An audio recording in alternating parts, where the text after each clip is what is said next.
Bonjour, aujourd'hui nous allons voir la différence entre deux mots qui font partie de notre quotidien. D'un côté nous avons l'obligation et de l'autre côté c'est la demande. C'est tout simple, cela dépend de la réaction de votre interlocuteur. Comment il agit face à votre refus.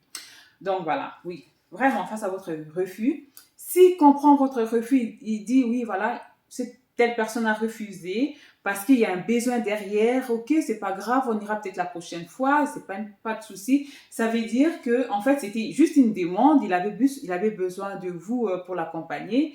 Maintenant, si cette même personne agit de façon, voilà, oui, pourquoi à chaque fois que je te demande de sortir, d'aller boire un verre ou de sortir, aller se promener, tu n'aimes pas et tout ça, c'est pas la première fois que je te demande, t'es toujours, en fait, t'es toujours occupé, t'es toujours fatigué. En fait, de façon inconsciente, cette personne vous obligez à aller avec. C'était en fait une obligation, voilà. C'était vraiment une obligation parce il n'a pas compris les besoins qui étaient cachés derrière ses refus.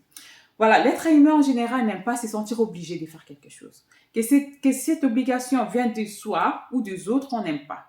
Maintenant, quand il s'agit des autres, il faut toujours se laisser une marche, en fait, pour dire, oui, voilà, est-ce que ça te dirait, voilà, ça te dirait de faire telle chose, même comme avec les enfants, des fois, moi, je laisse un peu mes enfants, je laisse un peu le choix pour qu'ils, si, par exemple, pour faire la vaisselle ou nettoyer la table, j'ai dit, est-ce que ça te dirait de, genre, voilà, de faire la vaisselle dans peut-être 10 minutes, quoi. Comme ça, je les laisse un peu, comme ça, en même temps, je l'oblige, mais c'est une obligation, voilà, quoi, tout douce. Et ils ne sentent pas que je l'oblige parce que je lui laisse un peu la marge de choisir dans combien de temps je fais la vaisselle.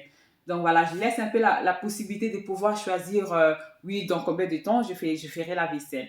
Donc voilà, et pour vraiment que nos demandes puissent être acceptées par les autres, il faut avoir une façon de parler, il faut avoir une façon de demander. Il ne faut pas que l'autre se sente obligé, sinon dès qu'il se sentira obligé de faire quelque chose, cette personne ne fera pas, ne répondra pas oui à votre demande.